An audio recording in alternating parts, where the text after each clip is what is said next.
오늘 요한계시록 7교회 네 번째인 두아디라 교회에 대해서 살펴보도록 하겠습니다. 이 두아디라 교회를 기점으로 해서 시대적으로 상황을 반영하다 보면 이제 그 카톨릭과 이 두아디라 교회의 상황을 이 카톨릭 천주교하고 이렇게 좀 비교해서 보면 좀 이해하기가 더 쉬운 그런 측면이 있습니다. 역사적으로 보면 이제 그 종교와 정치가 결탁하고 그러면서 종교가 힘을 얻고 그러면서 부흥하는 것 같지만 진리가 사라져가는 이런 그 흐름을 저희들이 쭉 그 기독교 역사 가운데서 보게 되는데 이 두아디라 교회를 통해서 그와 같은 부분들을 살펴볼 수 있을 것 같습니다. 에베소 교회, 서문화 교회, 버가모 교회 세 교회를 살펴봤고요. 오늘 네 번째 두아디라 교회를 살펴보게 됩니다. 에베소 교회는 오른손에 있는 7별을 붙잡고 7 금촛대 사이를 거니시는 분께서 에베소 교회 행위와 수고와 인내, 또 악한 자를 용납하지 않은 것, 견디고 게으르지 않은 것을 칭찬하셨고, 하지만 처음 사랑을 잃어버린 것에 대해서 책망하십니다. 회개하여 처음 행위를 가지라 말씀하시고요. 회개한다면 낙원에 있는 생명나무 열매를 먹게 해주시겠다 말씀하셨습니다. 서문화 교회는 처음이며 마지막 죽었다가 살아나신 이가 말씀하십니다. 환난 가운데 있지만 영적으로 부요한 참 극심한 환난 가운데 있었기 때문에 주님 의지하고 죽음 앞에서도 믿음을 포기하지 않는 저희 서문화 교회는 책망이 없는 교회였죠. 하지만 그들에게도 죽도록 충성하라. 둘째 사망의 해를 받지 않겠다 이렇게 말씀해 주십니다. 버가모 교회는 좌우에 날성검을 가지신 이가 그래서 이 교회 안에 들어온 잘못된 교리들 이와 같은 것들을 말씀으로 분별하는 이와 같은 부분들 말씀해 주셨었고요. 그리스도의 이름을 굳게 잡은 것에 대해서 칭찬을 받았습니다. 하지만 발람과 니골라당의 교훈을 따르는 자들이 있다. 그래서 회개하라고 말씀하시면서 그렇다면 감추었던 만나와 새 이름이 기록된 흰 돌을 주시겠다. 이렇게 말씀하셨죠. 오늘 두아디라 교회 살펴보겠습니다. 위치적으로는 이제 그 7개 교회 중에서 가장 중간 정도에 있는 북쪽에 있으면서 그 위치에 있는 지역이고요. 다른 시에 비해서 좀 소규모의 그런 시입니다. 이 두아디라의 뜻은 지속되는 희생제사라고 하는 의미를 가지고 있고요. 소아시아 서쪽의 리디아주에 속한 비옥한 성읍입니다. 전승에 의하면 이 도시의 설립자인 수리아 셀류쿠스 1세의 딸 디가텔의 이름을 딴 것이다 라고 이렇게 전해지고 있고요. 금속 세공술과 함께 양모 방직, 피혁 가공, 염색 산업이 발달했고 그러다 보니까 이제 동업자 조합, 요즘 오늘날 치면 노동조합 같은 거겠죠. 그런 동업자 조합이 갖추어졌고요. 이 동업자 조합을 중심으로 이 우상을 섬기고 음행을 행하는 이런 일들이 성행이 됐고 그 가운데 함께하지 않으면 생업이라든지 사업 이런 부분들 또 조합에 가입하는 이런 부분들을 할 수 없는 그런 도시였습니다. 산업 발전이 되다 보니까 로마 황제를 섬기는 황제 숭배 사상이나 태양신 제우스죠. 아들인 아폴로를 섬기는 우상을 섬기는 것들, 또 미의 여신 아데미 등 이런 온갖 신전들이 산지에 있었습니다.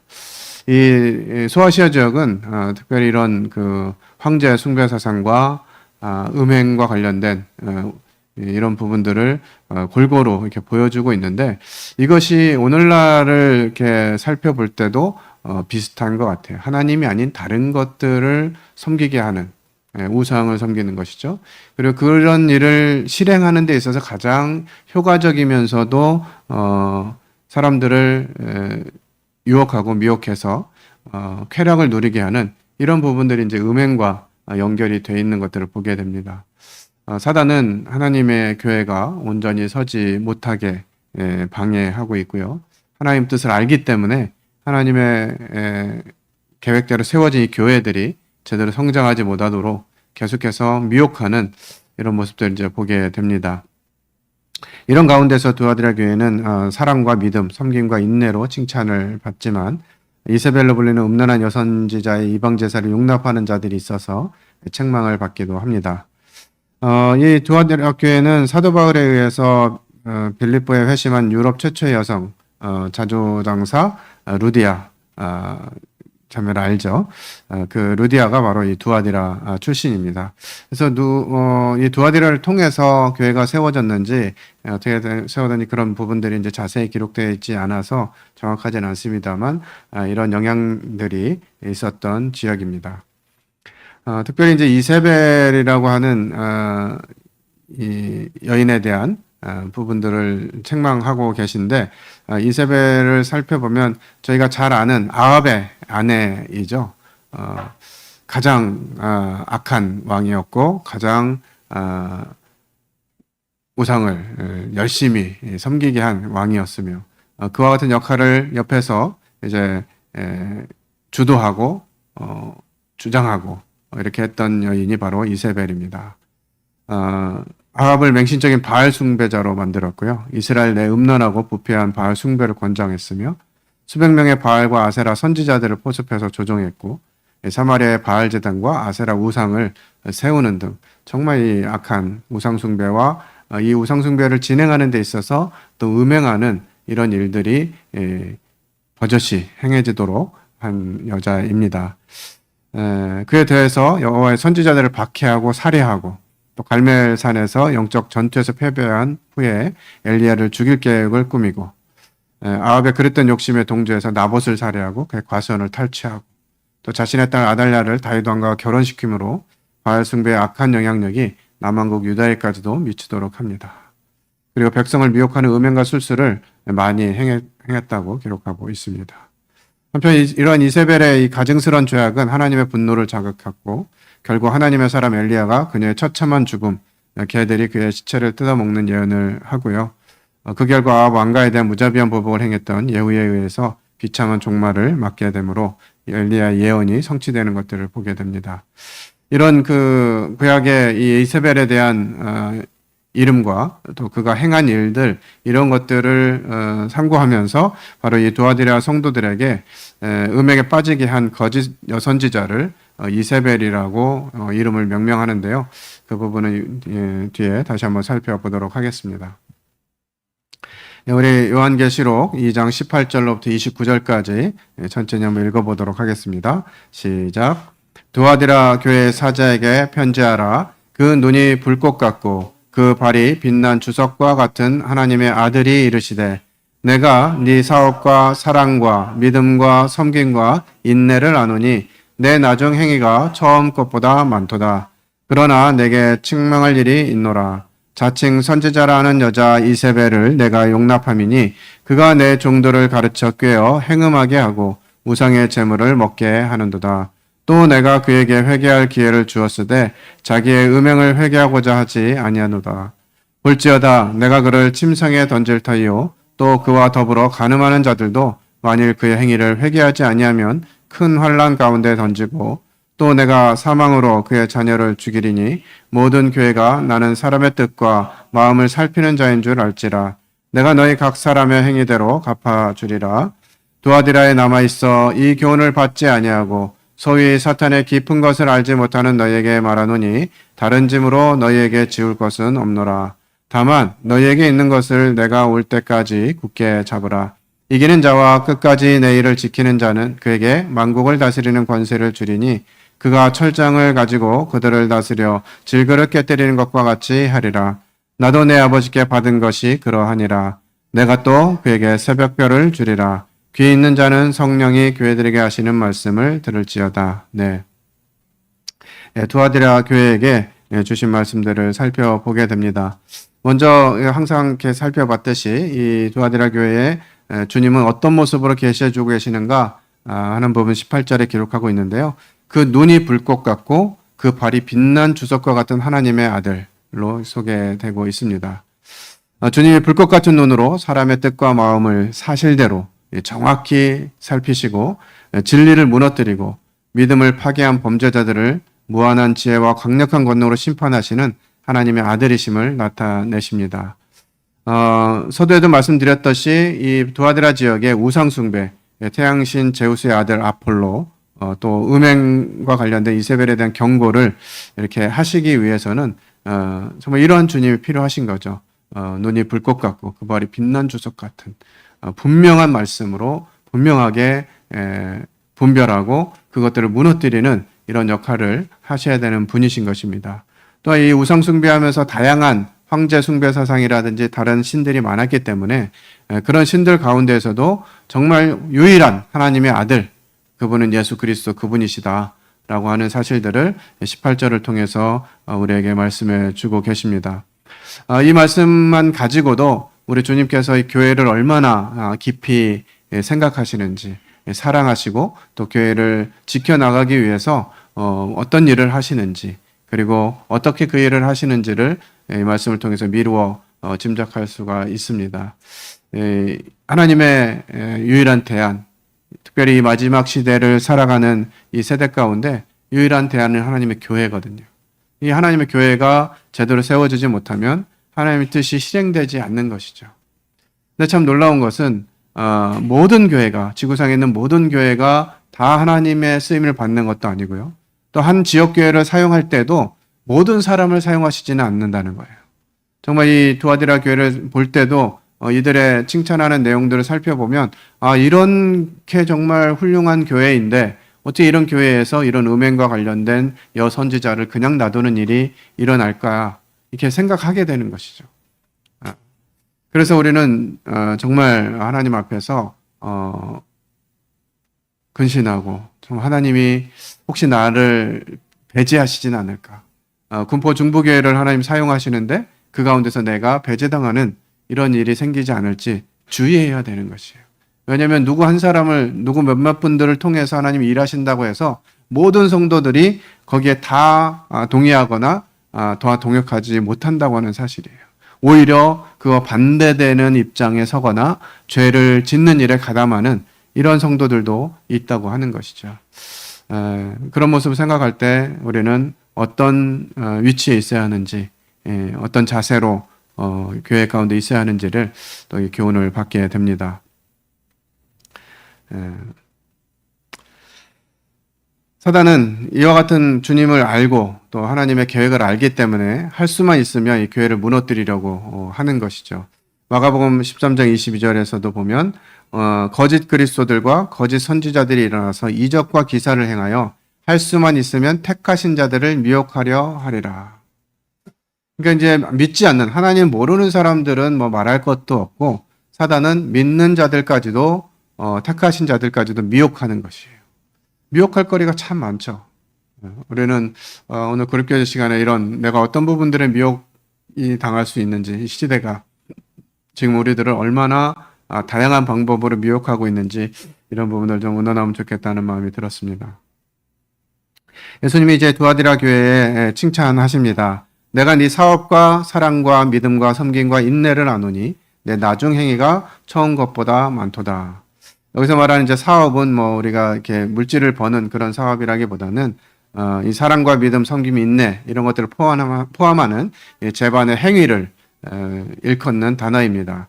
그래서 그들이 그냥 이론적으로 그래야 돼 이렇게 끝난 것이 아니라 실제로 삶에서 자신들의 믿음과 신앙을 또 사랑과 섬김과 인내를 보여주었다고 하는 것이죠. 그것도 놀라운데 하나님의 칭찬 가운데 있는 내용은 네 나중 행위가 처음 것보다 많도다 이렇게 하는 것이에요. 사랑과 믿음과 섬김과 인내, 이거 참 너무나 필요한 일이죠. 그 중에서도 가장 앞에 있는 것이 사랑이에요. 에베소 교회는 이 처음 사랑을 버렸다라고 하는 책망을 받게 되죠. 그리고 그 사랑을 버리게 된 이유는 교리적인 부분들, 너무 이렇게 교리적인 부분들 강조하고 이단들을 경계하고 그러다 보니까 일반 성도들까지도 의심하면서 이 성도들을 향한 사랑이 떨어졌던 이런 모습을 보이게 되는데 오히려 두아디라 교회는 그렇게 하지 않고 이 사랑과 믿음과 섬기가 인내가 처음 하는 것보다 더 많아졌더라는 거예요. 참 놀라운 모습이죠. 일반적으로는 참 처음에는 열심히 막 하는데 시간이 지나면서 그 모습이 이제 수그러드는 용두삼이라고 그러죠. 처음에는 막 대단히 뭔가 할 것처럼 이렇게 했다가 시간이 지나면서 보면 그렇지 않은 어떤 아는 형제님께서 제가 이제 젊은 시절에 이렇게 주님 섬기는데 어쨌든 뭐 직장 생활도 하고 교회도 섬기고 이러니까 보기에 되게 짠했는지 이제 사업하시는 형제님이셨거든요. 문형제 조금만 기다려 그러시더라고요. 자기가 사업이 잘 되면 뭔가 이렇게 후원하고 막 일꾼은 공개하고 막 이럴 것처럼 막 그렇게 얘기하시면서 그 말을 자주 하셨거든요. 거의 뭐 1년이면은 거의 뭐 이번 달에 부가세를 얼마를 냈는지 몰라 막 이러면서 하여튼 돈이 잘 벌린다고 그렇게 얘기를 하셨는데 한 번도 저를 개인적으로 도와준 적이 없어요. 그러니까 말은 정말 이렇게 잘하는데 실제로 우리가 그 말에 대한 신앙과 믿음과 또 섬김과 인내와 이런 부분들에 대해서 이것을 행위로 행함으로 나타내는 것이 참 쉽지 않은 것 같습니다. 주님을 위해서 다 드리면 주님이 오냐 고맙다 내가 잘 먹고 잘 쓸게 그러고 끝나냐 주님이 다 돌려주실 것이다 이런 얘기 많이 들어봤잖아요, 그죠? 근데 우리는 하나님께 다 드려요, 안 드려요? 다 안 드리잖아요. 그래도 이러면서 뭐도 해야 되고 뭐도 해야 되고 이것이 우리의 신앙이 자꾸 이렇게 퇴보하는 이런 모습들로 생각하게 되는데 이 두아디라 교회는 오히려 그것이 나중 행위가 처음 것보다 더 많았다라고 하는 칭찬을 받게 됩니다. 그럼에도 불구하고 이제 책망받는 영역이 있는데요. 바로 자칭 선지자라는 여자 이세벨을 내가 용납하비니 그가 내 종들을 가르쳐 꿰어 행음하게 하고 우상의 재물을 먹게 하는도다. 이 내용이 사실 두아디라 지역에서 뭐 구체적으로 어떤 일을 행했는지 이런 부분들이 뭐 성경에 명확하게 나오지 않기 때문에 저희들이 미루어 짐작하고 또 그때 시대적인 상황이나 이런 부분들 보게 되는 것인데 이것이 뭐냐면 이제 세상에 있는 영향력 이런 것들과 타협하는 것이죠. 교회가 더 성장하고 부흥하려면 사람이 많아져야 된다. 그럼 사람이 많아지려면 어떻게 해야 되느냐? 좀 부담스러운 거 그런 거 하지 말자. 교회에서 좀 뭐 제사 지내지 마라 이런 얘기 하지 말고 그냥 뭐 제사도 지내게 하고 뭐 와서 또 뭐 꼭 술 담배 끊어야 된다 이런 얘기 하지 말고 그냥 뭐 할 수 있는 거 하게 하고 이렇게 하면서 이제 자꾸 세상에 있는 부분들과 타협하게 되는 것이. 천주교가 타락하기 시작한 시점이 그것이죠. 기독교가 국교로 공인되면서 막 이제 여러 부분들이 힘이 생기고 권력이 생기고 이렇게 하면서 점점 타락해가는 그 안에 하나님의 말씀이 사라지고 세상에 있는 것들이 가득 차게 되는. 그러니까 천주교의 모습을 보면 그들은 뭐 다 하잖아요. 우상도 섬기고 뭐 마리아상도 섬기고 그 천주교에 가보면 한쪽에 이렇게 그 천주교 물품들을 파는 이런 매점이 있어요. 거기서 이제 묵주 같은 것도 팔고 마리아상이라든지 뭐 우리 너울 같은 것도 이제 팔고 이렇게 하는데 그 가끔 이렇게 지하철이나 이런 데서 보면 묵주 이렇게 돌리는 사람들이 있거든요. 스님 절에 다니시는 분이신가 보면 대부분 천주교 사람들이에요. 묵주 돌리면서 하나하나 돌리면서 뭐 주문 외우고 뭐 이렇게 합니다. 근데 그런 역할들을 계속 하는 것이죠. 그런데 이 두아디라 교회에도 이와 같은 이세벨을 용납하는 여선지자, 이 여선지자가 어떤 영향력을 구체적으로 많이 끼쳤는지는 모르겠지만 어쨌든 이 성도들을 유혹하고 꿰어서 행음하게 했다는 것이요. 우상의 우상의 재물을 먹게 했다는 거죠. 사도 바울은 이 우상의 재물을 먹는 일에 대해서 분명하게 이야기합니다. 우상이 아무것도 아니기 때문에 뭐 우상에게 드려진 재물 그것도 아무것도 아니다. 그래서 먹어도 된다. 이렇게 생각하는 사람들이 있었고, 또 한편으로는, 그 우상에게 드려진 건데 그거 먹으면 되냐. 이렇게 이제 생각하는 사람들이 있다 보니까, 서로, 그 마음에 있는 것들을 비판하지 말라고 이야기하시죠. 그렇지만 사도 바울은 뭐라 그랬냐면, 그런데 내가 고기 먹는 것 때문에 실족하는 형제가 있다면 나는 고기를 먹지 않겠다. 이렇게 이제 고백하거든요. 제가 어리었을 때 이렇게 자라나면서 기독교는 뭐 제사 음식 안 먹는 거 이걸 당연하게 생각했습니다. 근데 점점 시간이 지나면서 뭐 그것도 아무것도 아니 나는 괜찮아 내 믿음은 괜찮아라고 하면서 그냥 막 먹게 되기도 하고 또 그걸 물어보는 사람들도 있어요. 이거 뭐 제사 드렸던 음식인데 먹어도 괜찮지? 뭐 이렇게 이제 물어보는 안 믿는 사람들 중에서 그러기도 하더라고요. 근데 그렇게 물어보면 그 사람의 믿음을 위해서 먹지 않아야지 되잖아요. 그런데 예, 먹어도 돼요. 뭐 그냥 먹는 거예요. 그러니까 이런 일들이 점점 이 교회 가운데 세상과 타협하고 이 정도는 해도 괜찮아 라고 하는 부분들이 들어오기 시작하면서 그것들이 점점 더 증상이 강해지고 상황이 커지면서 이것이 이제 우상의 제물을 먹게 되는, 또 음행을 행하게 되는 이런 부분들이 교회 가운데 일어나고 있다고 하는 것이죠. 그러니까 이 소아시아 지역에 있는 교회들은 다 이와 같이 이제 니골랑이 땅이나 발람의 가르침과 유사한 이런 모습들을 보이게 되는 것이에요. 근데 왜 이런 전략을 사단이 썼을까라고 하는 사실들을 살펴보면 그게 우리가 제일 약한 거예요. 그죠? 제일 약해요. 눈에 보이는 거, 즐거움, 이런 것들 참 약하죠. 그래서 좋은 거, 뭐 좋은 집, 좋은 차, 이런 것들 이제 추구하다 보면 조금씩 우리의 마음이 주님으로부터 멀어지게 되는 거죠. 우리 어디까지 할 것이냐. 시대가 달라졌기 때문에 뭐 이런 부분들은 괜찮아라고 인정되는 영역들이 있잖아요. 그죠? 예전에는 뭐 보험을 든다는 거는 상상을 못 했었어요. 제가 이제 직장 생활할 때 이제 뭐 대기업에 들어갔더니 친구 중에 보험하는 친구가 와가지고 야, 이제 너 취업했는데 보험 들어야지. 근데 이제 그때 무슨 얘기를 했냐면 네가 이제 결혼도 했고 애도 있으니까 애 하나 기르는데 얼마 드냐면 뭐 계산 이렇게 쭉 뽑아왔는데 그때 당시로 애 한 명 시집장가 보내는 데까지 2억 2천이 든다 그러더라고요. 30년 전인데. 예. 그래서 애가 셋 정도 나면은 뭐 애 키우는 데만 몇 억씩 들어가야 되고 뭐 건강 위해서 생각해야 되고 뭐 해야 돼. 그래서 이제 너 보험은 이 정도 들어야 돼. 이렇게 얘기하는 거예요. 그 친구한테 다 설명을 듣고 야, 설명해 주느라고 애썼다. 근데 나는 하나님이 보험이다. 그런 것이 안 된다. 이렇게 이제 했었거든요. 그때만 해도. 근데 지금은 이제 이런 보험을 든다든지 뭐 저축을 한다든지 뭐 이런 부분들을 뭐 그것 고민하지 않잖아요. 당연하게 해도 되는 것처럼 생각하고 그러다 보니까 이런 영역들이 넓어지고 있다는 거죠. 주님을 의지함보다는 이런 제도들, 또 상황들, 환경들, 문화들 이런 것들을 의지하면서 우리가 조금씩 주님으로부터 멀어지게 되는 요소들을 제공하는데 바로 이 이세벨이라고 하는 여자, 음행하는 부분이나 우상의 제물을 먹는 것, 우상 숭배하는 것 이런 것들이 약함이고 사단은 그것들을 통해서 교회를 공격하는 것이죠. 또 내가 그에게 회개할 기회를 주었으되 자기의 음행을 회개하고자 하지 않는다. 그러니까 이제 뭔가 죄를 범하게 되고 주님과의 관계가 멀어지고 이런 증상들이 보이게 되면 하나님 언제나 우리에게 회개할 기회를 말씀하시잖아요. 말씀을 통해서 주시기도 하시고 성도들과의 교제 가운데 주시기도 하시고 회개해야 된다. 하나님 기뻐하시지 않는다. 이렇게 얘기하는데 회개하고자 하지 않는 거예요. 그것을 끊어내기가 쉽지 않은 것이죠. 이것은 이렇게 하게 되면 이제 하나님께서 심판하시겠다는 거예요. 볼지어다 내가 그를 침상에 던질 터이요 그와 더불어 간음하는 자들도 만일 그의 행위를 회개하지 아니하면 큰 환난 가운데 던지고.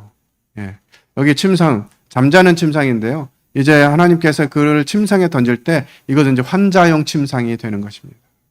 자기 쾌락을 위해서 즐거워했던 그런 침상이 병으로 들어서 이 심판을 받는 이와 같은 장소로 바뀌게 되는 것이죠.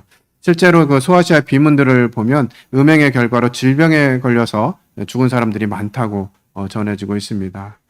그래서 이와 같은 이세벨과 뜻을 같이 하거나 음행하거나 우상 숭배한 모든 자들이 회개하지 않을 때 이세벨처럼 똑같이 심판을 받을 것이다 라고 말씀해 주고 계십니다.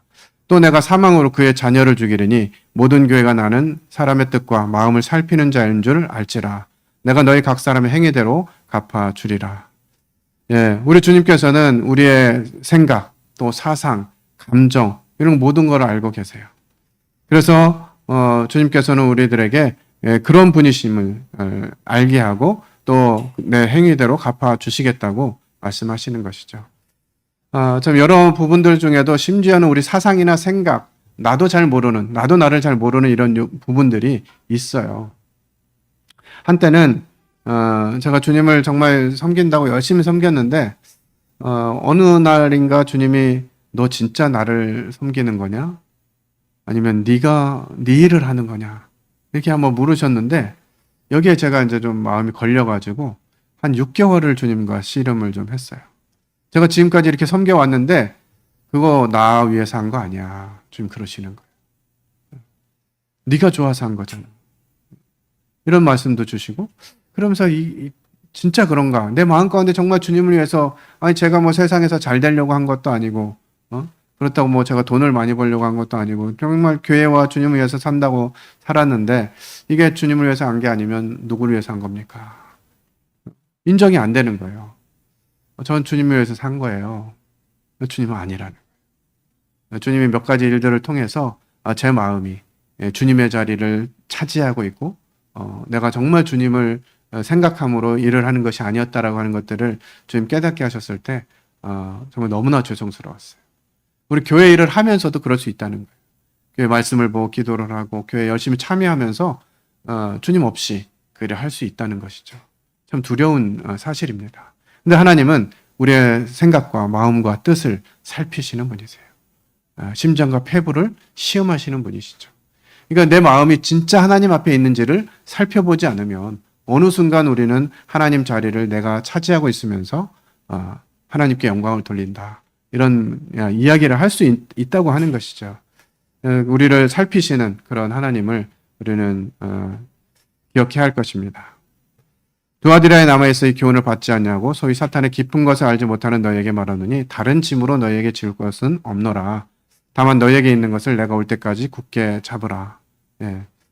그러니까 음행을 하고 타협을 하고 세상을 하다 보면 어떤 생각들까지 들게 되냐면 성도들이 죄가 풍성한 곳에 은혜가 더한다. 이런 말씀을 성도의 삶에 적용시키는 거예요. 내가 주님 알기 전에 얼마나 죄인이었는지 그걸 깨달으면 깨달을수록 은혜가 커지잖아요. 이런 나를 주님이 살리셨구나. 이렇게 해가지고 그 감동이 있고 감사가 있는 것인데 어떻게 하냐면 그래, 죄가 많으면 은혜가 더 큰 거지. 그러니까 내가 죄를 지어도 그게 더 큰 은혜가 되는 거야. 라는 생각을 갖게 된다는 거예요. 그 죄를 마음대로 짓는 것이죠. 그러면서 이제 뭐 완전 성화주의나 이런 구원파 교리들이 나타나는 거예요. 육은 악하기 때문에 이 육으로 뭘 해도 상관이 없어. 영은 선하고 하나님 의지하는 것은 영이기 때문에 육은 아무래도 괜찮아. 그러면서 이제 하고 싶은 거 막 다 하면서 마음대로 세상을 살고 이런 모습들을 보이는 것이죠. 이것이 이제 이세벨의 유혹인 겁니다. 세상과 타협하는 이런 것들. 하지만 주님은 이제 이 두아디라 교회에게 다른 짐으로 너에게 지울 것이 없다. 뭐 이 우상을 섬기는 거, 뭐 핏째 먹는 거 사도들이 이제 이방인들에게 권한 것이잖아요. 뭐 이제 그런 부분들로 이해할 수 있을 것 같은데요. 이러한 다른 짐은 이 음행과 우상 숭배에 대한 교훈을 제외한 다른 교훈들. 다른 것들은 뭐 사랑과 믿음과 또 이런 섬김과 인내와 이런 부분들이 탁월했기 때문에 이 외에는 더 이상 다른 짐을 지울 것이 없다고 이야기하면서 내가 올 때까지 이것을 굳게 잡으라는 거예요. 굳게 잡으라. 이것은 의지적으로 강한 마음을 가지고 붙잡으라는 것이죠. 그냥 주님이 잡고 있으니까 나는 대충 잡아도 돼 이게 아니라 간절하게 의지적으로 주님을 붙잡으라고 말씀하시는 것입니다. 이기는 자와 끝까지 내 일을 지키는 그에게 만국을 다스리는 권세를 주리니 그가 철장을 가지고 그들을 다스려 질거를 깨뜨리는 것과 같이 하리라. 나도 내 아버지께 받은 것이 그러하니라. 이기는 자와 지키는 그에게. 이것은 이제 7개에 보내신 서신의 공통적인 형식인데요. 이 진리를 굳게 붙잡고 그리스도의 권면을 듣고 순종하는 승리자를 가르치는 표현이죠. 그러니까 똑같이 주님을 섬기고 있고 주님을 만날 날들을 기다리고 있지만 이기는 자, 그렇지 못한 자 구분이 되겠죠. 이기는 자들에게 주님이 주시는 이와 같은 약속을 우리는 기억해야 할 것입니다. 시편 2편의 그 메시아의 주권 사상을 이렇게 노래하는 시인데요. 우리가 이제 그와 같은 권세에 참여하게 된다고 하는 것이죠. 내가 또 그에게 새벽별을 주리라. 귀 있는 자는 성령의 교회들이 가시는 말씀을 들을지어다. 빛나는 새벽별은 다른 사람들이 자는 시간인 새벽에 은밀하게 보이고요. 오직 그 시간에 깨어있는 사람들만 볼 수가 있습니다. 마찬가지로 주 예수님은 자신을 빛나는 새벽별이라고 하셨는데 이것은 세상이 어둠 가운데 있을 때 깨어있는 믿음을 가진 성도들에게 비춰주시는 주 예수님을 나타내 주는 것입니다. 그러니까 주님을 보는 것, 이것은 이 세상이 어둡기 때문에 뭐 주님 비치면 금방 보겠다라는 생각이 들지만 성도들이 깨어있지 않으면 세상과 타협하는 것을 멈추고 정말 주님을 온전히 붙잡고 그분이 오시는 것, 그리고 그분이 회개하라고 하신 사실들을 기억하면서 돌이킬 것 돌이키고 또 순종할 부분들 순종하게 될 때 주님이 우리에게 보여주신다는 거예요. 우리에게 오신다는 거 하신 것이죠. 그 주님과 함께하게 될 때 이 주님과의 깊은 관계를 통해서 이와 같은 소망을 더 누리게 될 것이고 주님 오심을 소망하게 되겠죠. 이 두아디라 교회를 통해서 참 많은 부분들을 또 묵상하게 됩니다. 그래서 오늘은 우리가 살고 있는 세상, 지금 이 세대가 어떻게 우상숭배와 음행에 빠져들게 유혹하고 있는지 한번 생각해 보면 좋을 것 같고요. 그런 과정에서 우리가 굳게 잡아야 할 부분은 어떤 것인지 나눠보면 좋을 것 같습니다.